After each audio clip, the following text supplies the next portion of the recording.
Hey, it's Francis Lamb, host of The Splendid Table. Every week on our show, we talk about food and cooking and the meanings of food and cooking. We talk with the most interesting people in food about their techniques, their culture, and everything in between. Whether it's about how fried chicken took over the world or how Instagram changes the way people are actually eating. It's a food show where everyone is welcome. Come join us. You can listen to The Splendid Table wherever you get your podcasts. You're listening to Heritage Radio Network.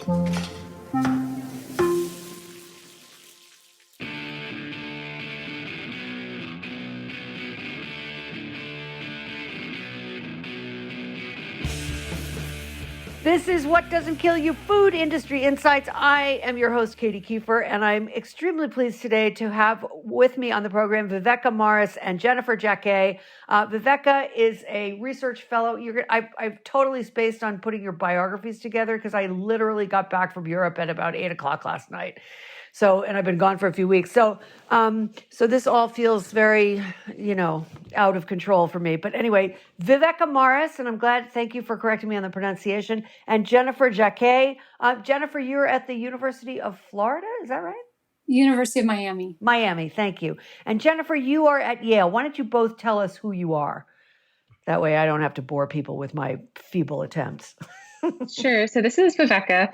I'm a research scholar at Yale Law School and run a program as executive director there called the Law, Ethics, and Animals program, which focuses on trying to bring greater accountability to large-scale industrial abuses of animals. Mm-hmm. And in particular, in recent years, my research interests have focused on the intersection of climate change and animal agriculture.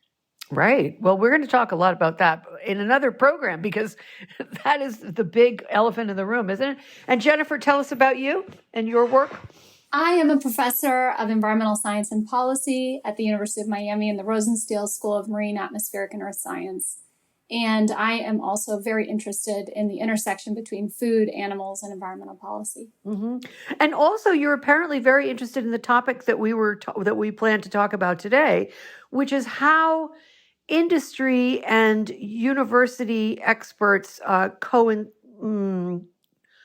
together on projects, I guess. And you had written, I noticed when I was looking through the bibliography on the paper that you and Viveka wrote together, that you had published several pieces prior to this. This was sort of the culmination of that work, if I'm not mistaken. Would that be accurate? I'd say it's one piece in this really big puzzle of climate obstruction by the animal agriculture industry, yes. So in other words, what we're looking at, big picture, is we have a sort of numerous industries, with energy being the primary one, but then surprisingly, animal agriculture slides in under the radar there. And I'm obviously the farming industry, the agribusiness, I should call it, with all of the fertilizer and monocropping and all of that, which also has an impact on climate change. All of these entities are working to thwart any progress on mitigating our impacts on the globe's climate. I throw that out as an observation.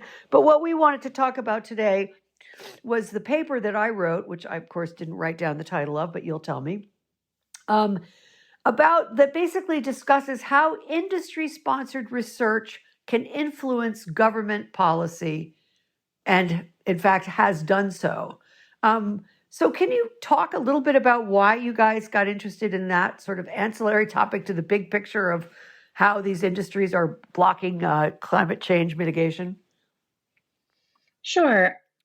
Well, our interest began really with, what you just said, which is that we know that animal agriculture is a massive contributor to climate change that really, compared to other industries, has yet to be held accountable either through law and through policy, but also in sort of public sentiment and understanding for its impacts.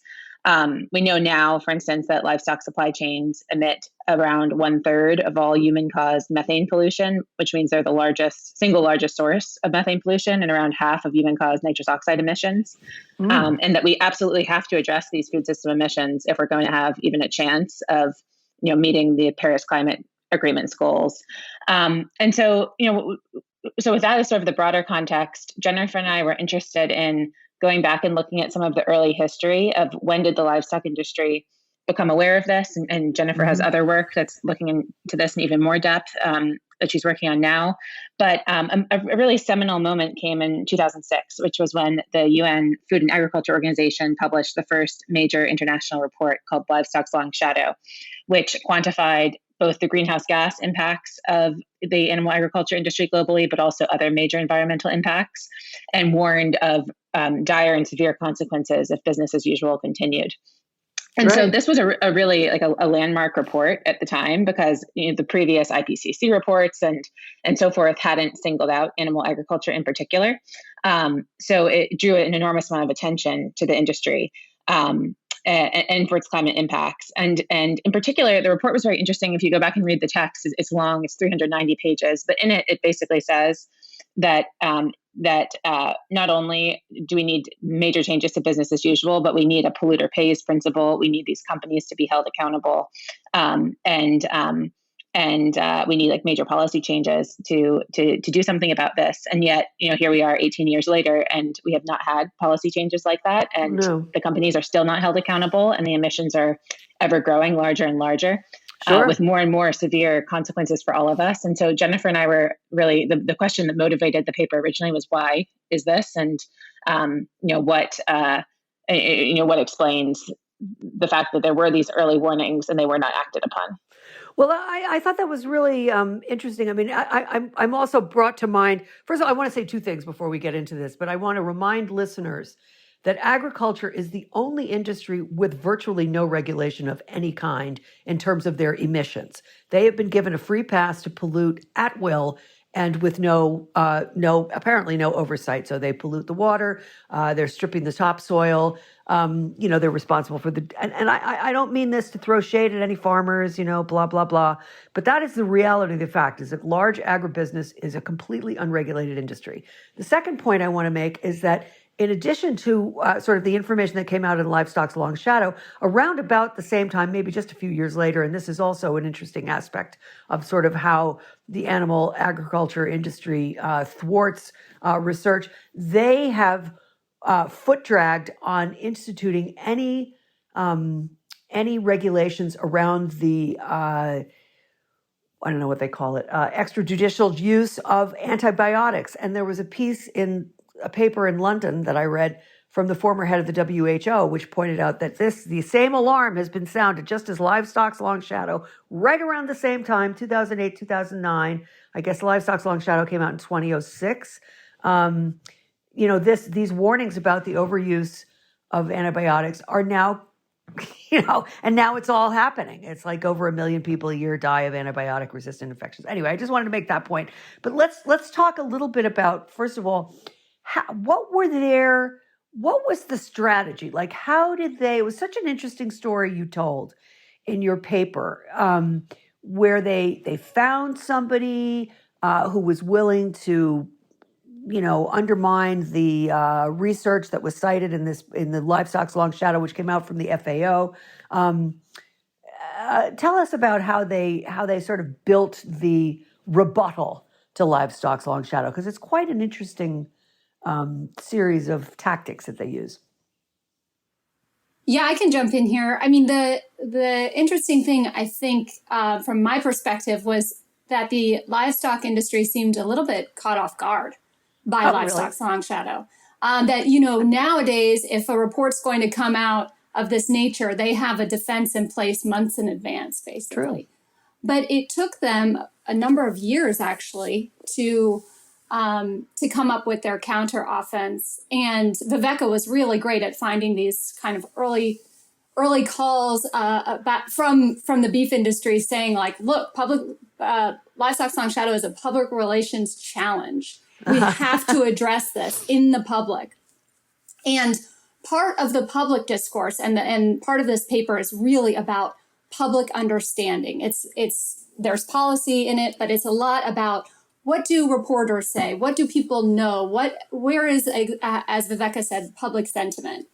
And part of public understanding is about expertise and rolling out experts to the media to make claims, related to the food system's impacts on climate change. You just cited the former head of the WHO, right? This kind of expertise tends to have institutional affiliations, and university experts are the most coveted. Mm-hmm. And so the industry hires, the National Cattlemen's Beef Association, or the Beef Checkoff Program, hires this professor at UC Davis, Dr. Frank Mitloehner, to do an assessment, basically, of the FAO report. And again, that's years after it came out. And then he published a study, and there was a big press release and another press release. And this kind of snowballs into the 17 years of history that we tell in this paper. Mm-hmm. Mm-hmm. Oh, by the way, why don't you remind people of, since I didn't bother to tell them what the name of the paper was or how they can access it, why don't you mention that right now? And people who are interested or who Yes, it's very pedantic and descriptive. The Animal Agriculture Industry, U.S. Universities, and the Obstruction of Climate Understanding and Policy. But the headline that sort of, I think, got Viveka and I's attention was the UC Davis headline used to describe Mitloehner's work in response to Livestock's Long Shadow, which was, "Don't blame cows for climate change." Right. And this just fits exactly into now sort of where we are in terms of culture wars and this enormous amount of fighting between the industry and, I would say, sort of knowledge or truth. Yeah, knowledge or truth. Oh, my God. Isn't that so scary, ladies? I mean, I don't know. I mean, you're scientists, right? This is what you do. You're like looking at facts and you're assessing them and you're analyzing them and you're coming up with sort of, I don't know, solutions or whatever. And somehow, because somebody says different, your research doesn't matter because Frank Mitloehner says, "Don't blame cows for farting."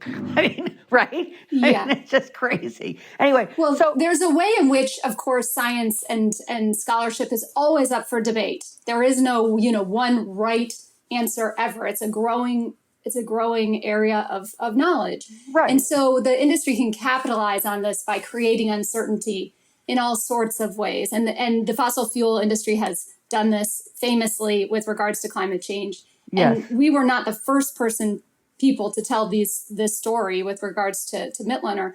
But I think that what you just put your finger on and what we want to emphasize with this work is this really isn't about industry-funded research. It's a lot about the talk, the conversation, who's controlling the conversation. Mm-hmm. Mm-hmm. Mm-hmm.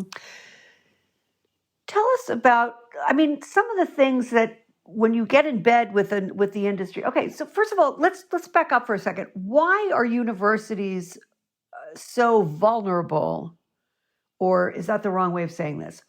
How does it happen that industry is able to sort of co-opt somebody like Frank Mitloehner, and he has derived literally millions and millions of dollars for his willingness to say essentially what they want him to say. How does that mechanism work? Why isn't a university more rigorously examining these contracts and pushing back when the science is, okay, say it's not decided, okay, say there's still some wiggle room, but one, the accepted version is Livestock's Long Shadow, but the meat version, the meat industry's version is Frank Mitloehner.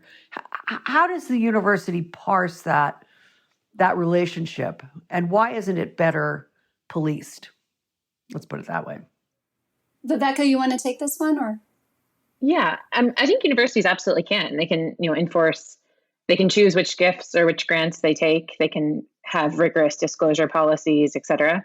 I think in the field of agribusiness, they often do not, is what it seems from the research that Jennifer and I have done.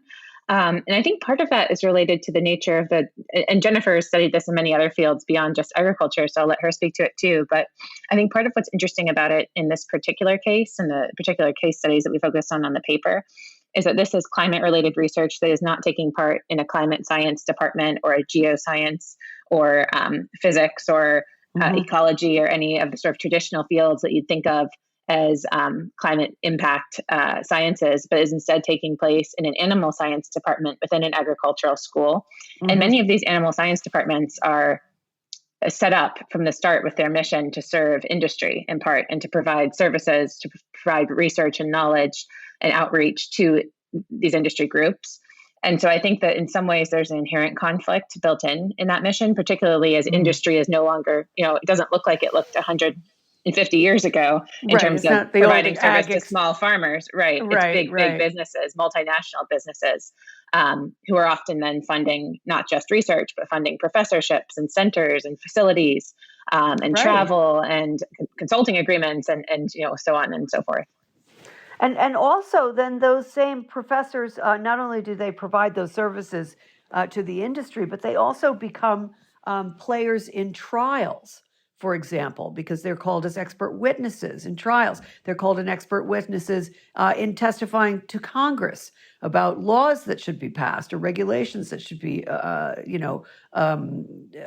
incorporated into the world of livestock agriculture. And so it's wide. There are very wide-ranging implications for the way that these professors or entities are allowed to have an almost outsized role in the way policy is conducted. Yeah, and there's something else at play, which Viveka mentioned, but this professor, Frank Mitloehner, was not trained in climate science. He was trained in, his dissertation was in feedlot dust. I mean, we're all open to changing our fields and knowledge and expert basis, but he really, he's interesting because it seems that the industry really had a hand in creating his expertise. Yes. And the illusion of expertise. And that is really sort of 21st century. Very Trumpian. Yeah, I mean, you could say, and then the industry went on to fund his center now called CLEAR. I've forgotten what the acronym stands for. There's that, and then one of his students at Colorado State University has organized another center for the meat industry called AgNext. Can you talk a little bit about those entities and how much money we're talking about and what they really are all about? Sure. So in 2018, Mitloehner was named the founding director of a new center at UC Davis called the UC Davis CLEAR Center, which I don't have the acronym right in front of me, but is something with leadership in the environment in nature. But the name itself is somewhat ironic because I think clarity is not often what it's bringing to to the public's understanding of animal agriculture and climate. And this is a center that we know now, thanks to reporting by Greenpeace and by the New York Times and others, has received millions of dollars in industry funding and funding commitments. iFeeder, which is the philanthropic arm of the American Feed Industry Association, which is the largest trade association in the world devoted to representing the business interests of U.S. animal feed companies and their suppliers, is reportedly the main donor with gifts and gift commitments to this UC Davis CLEAR Center totaling $2.88 million, according to the reporting that we mentioned. And AFIA's members, if you then look at that list, include over 650 different companies and manufacturers that together are responsible for producing over 75% of livestock feed in the U.S. And so these are companies like Alltech and Cargill Animal Nutrition, and as well as pharmaceutical companies like Elanco Animal Health, and so forth. Lilly, Right.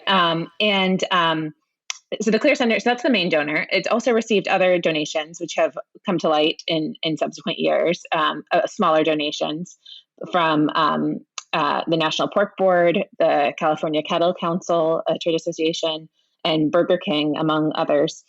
But one of the notable things about these donations is it wasn't clear in 2018 when the center launched that these entities were a part of funding it. So if you looked at the website, and you can go back on the Wayback Machine, which we did on Internet Archive, and see that, back in 2018, it was not disclosed on the website for the center for quite some time that this is an industry funded operation. And instead it actually explicitly only mentioned philanthropic and state funding.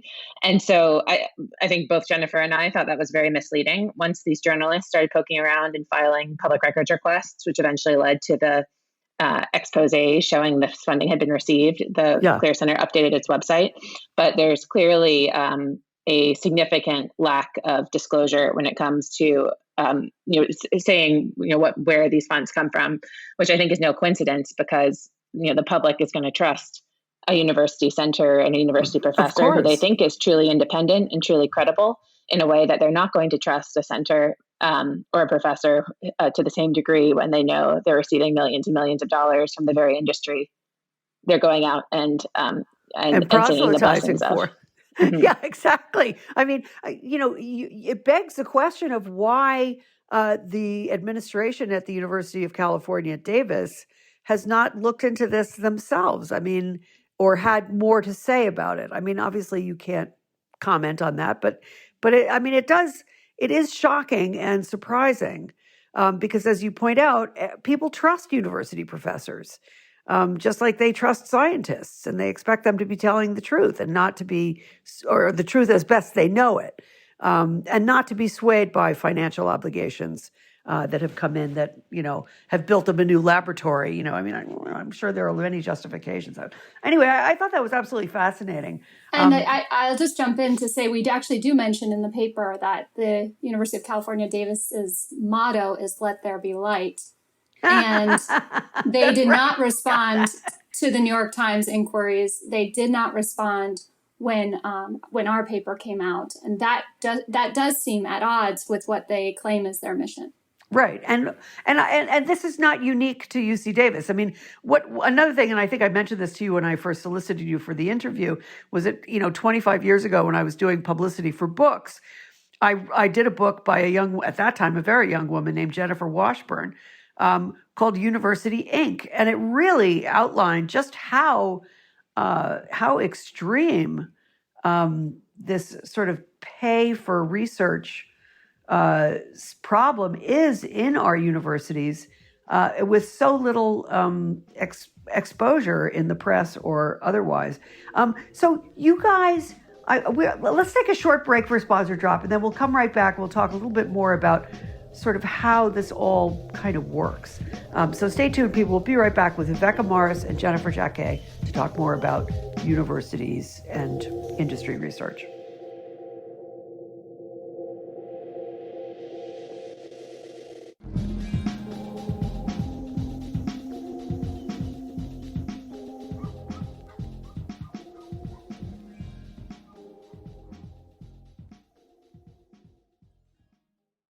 So let's go back to this discussion about industry-funded research. So you guys, you two women, developed 20 questions. I love that. 20 questions that identify the relationships between industry and universities. Talk a little bit about how you came up with those questions and how you are applying them. Yeah, I'm happy to do that. Viveka did the really hard work of crafting and answering many of these questions, but I do feel like they come from this bird's eye view of having looked across many different industries and seeing these relationships emerge between the industry and various academic experts. There's a famous book called Merchants of Doubt about the academic experts who were in the pocket or ideologically aligned with the fossil fuel industry. Uh-huh. And these questions aren't meant to be sort of definitive, that they would give you like, if you get 20 out of 20, you should be sent to prison or something. That's not what that's not what the point is. But the point is sort of to gauge, how wedded to industry individuals are. And it may be, that a perfectly respectable, truly independent scientist still answers yes to some of these questions, because many of us want to, as Mitloehner himself has said, work with industry to try to help solve some of the problems that they face. But there's a point at which the relationship gets a little too cozy, or at least a little too predictable as to how it may unfold. And a good example of that is a few of the questions at the end were inspired by a previous book that I wrote called The Playbook, which is all about the corporate backlash against scientific knowledge.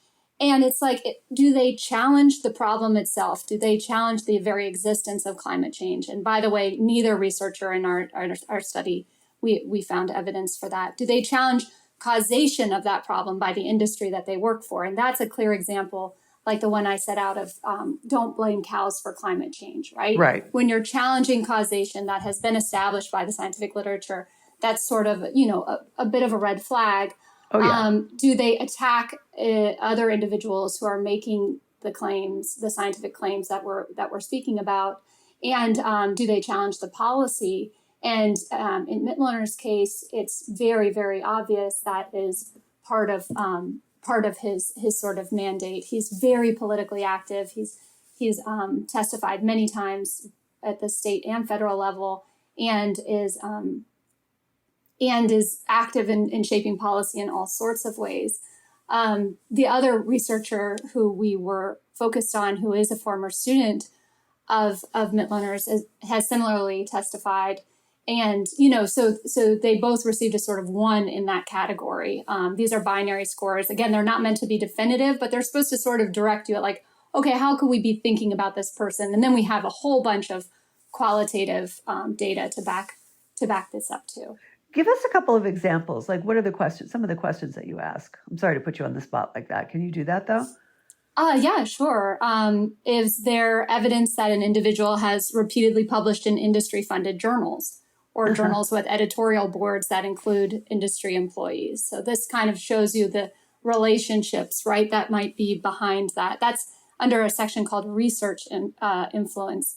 I mean, the first question we ask is whether there's evidence the industry has received research funding from industry groups. Mm-hmm. So, for instance, I, as a professor, I have no industry funding.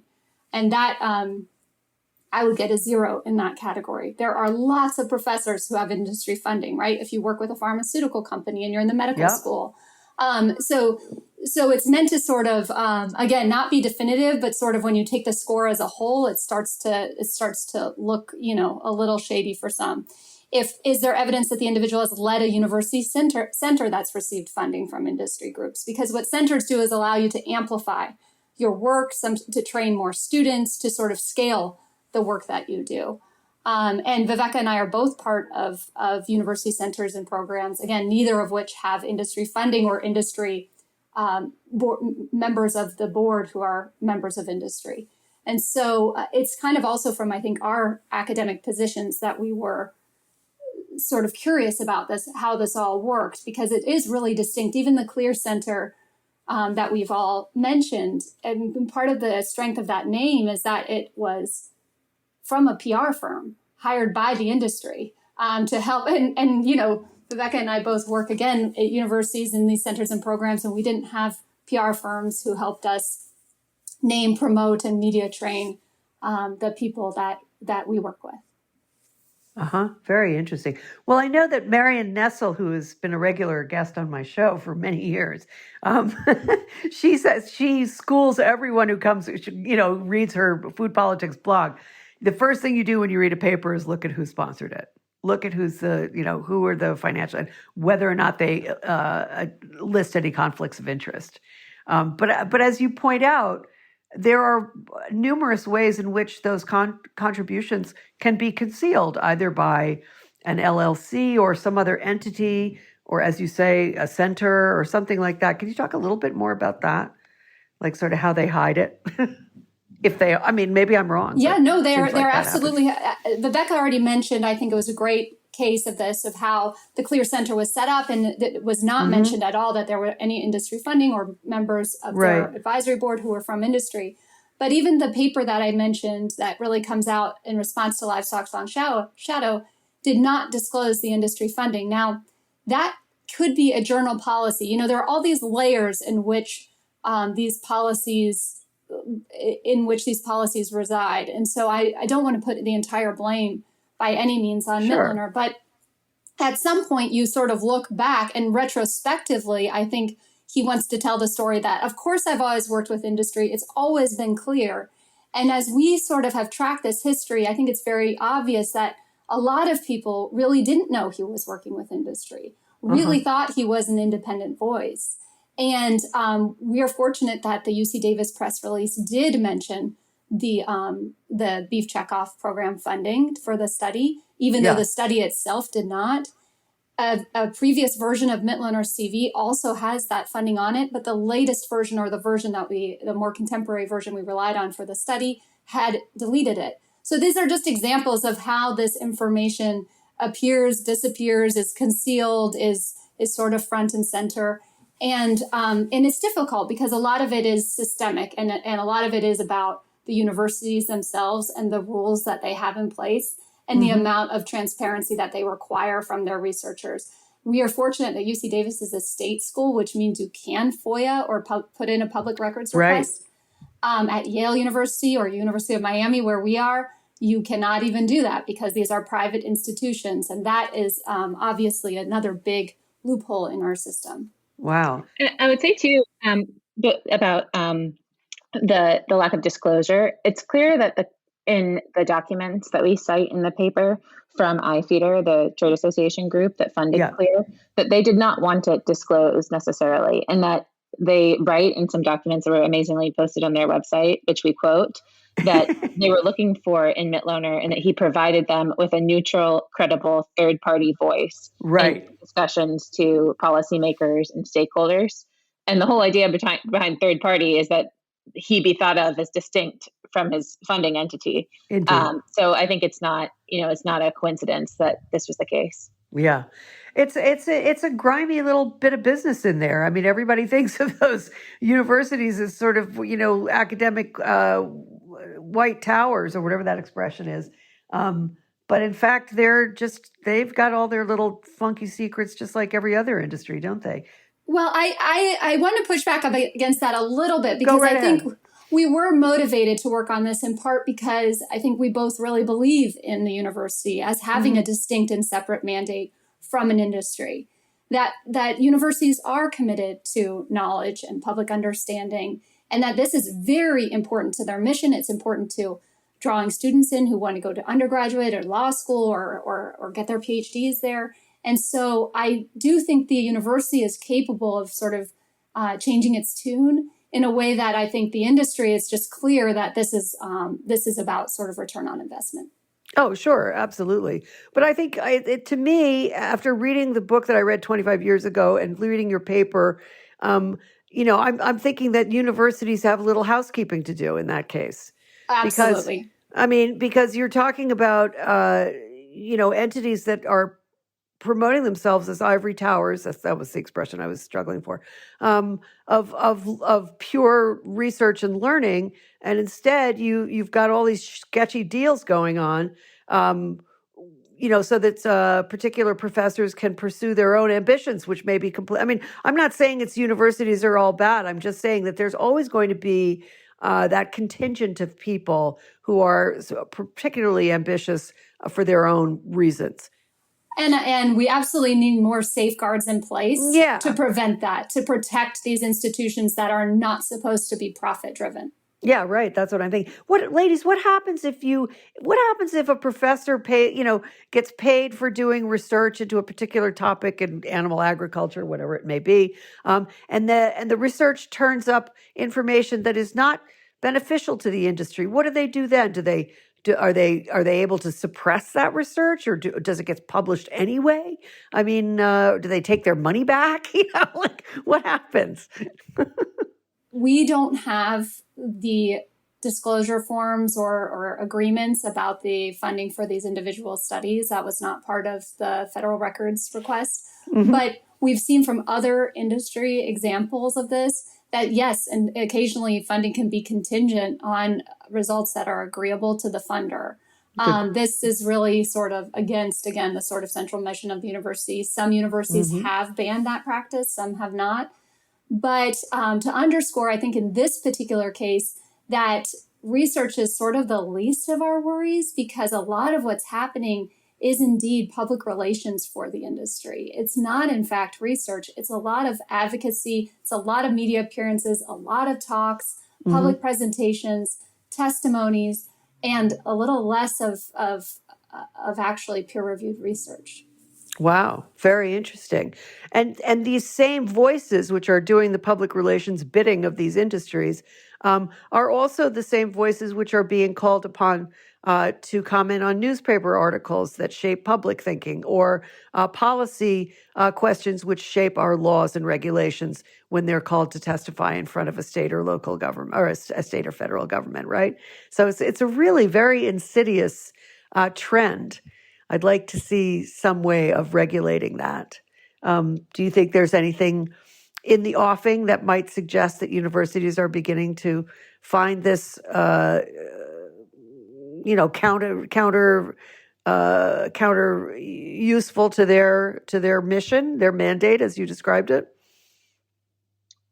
Cynically, at this point with animal agriculture, I would say no, because I don't think that the level of public understanding is high enough, or the public pressure is high enough to have any sense of shame or pressure to this extent that it would be worthwhile for the universities to, give up the funding and make major changes. It does seem like in some other fields, like in fossil fuels and so forth, some universities have been effectively shamed into changing their policies and saying that they're no longer going to accept fossil fuel funds, or in the case of tobacco, that they're no longer going to accept tobacco funds because, and Jennifer can speak more about this. Her first book was all about the power of shame. And so she's a real expert on this one to speak to it. But I think that, certainly we've seen it reach that point with tobacco and other industries, but we're nowhere near that at this point with animal agriculture. So we should be. People are not going to be giving up their burgers, baby, just because some university professor is on the grift. You know what I mean? You're absolutely right. The public shame quotient for this is non-existent. Absolutely. There's very little incentives for universities to decline any funding. They are eager for money, like every kind of institution out there. But faculty are getting pretty fed up, because it's very few faculty ultimately within universities who are really industry shills. And of course, it compromises the reputation of the university and of professors, and certainly of their own institutional affiliation. And so there are really interesting faculty initiatives at all sorts of schools. Brown University is one, UC San Diego is another, to have either disassociation with any kind of company that promotes disinformation, or hyper transparency policies. There's a professor at NYU who attaches to every email this thing he calls the electronic long form disclosure policy. There's hyper transparency that some other professors have taken on. And so I would say that there's a kind of growing body of concern about this that shared with you, it sounds like. Right. How interesting. Well, I'm delighted to hear that. We could wrap it up here, ladies. I mean, honestly, this has been a fascinating conversation. I'm sorry, it sounded kind of out to lunch here, but what can I tell you? I woke up at 4 and didn't go back to sleep. So these things happen, but I hope it won't discourage you from coming back and telling me more about some of the work you're doing. I'm definitely going to look for Jennifer. What was the name of your book again? The Playbook? The Playbook. That's right. When did and that come out? And before that, Is Shame Necessary? It came out in 2022. Yeah. Oh yeah, I'm going to look for that. It is such a fun book. You're going to love it, Katie. I am. It's a satiric. It's a classic Jennifer. It's satirical. It's comedy, and it's really cutting at some of these, the largest corporations in the world. So I think that, I can't recommend it highly enough. I'll be getting a copy, and I'll be calling you, Jennifer. Oh, sounds Women, great. Thank Thanks, you Rebecca. a million for this. This has been, and I have to say, this is a public service that you're doing by explaining to people what is really happening in our universities and academic settings. And, and I'm not tarring anybody by the same brush, but there are these actors. And it is definitely something we should all be aware of, if not paying very close attention to. So, well, thanks for bringing the spotlight on it. Yes. And Appreciate we're you happy writing. to be part of it. There was an excellent paper, you. by the way. I read it with great interest. All right, folks, thanks for tuning in. Thanks to my sponsors, as always, for supporting this program. We'll see you next week. I've got a lot of cool shows lined up, so do keep tuning in. So long for now.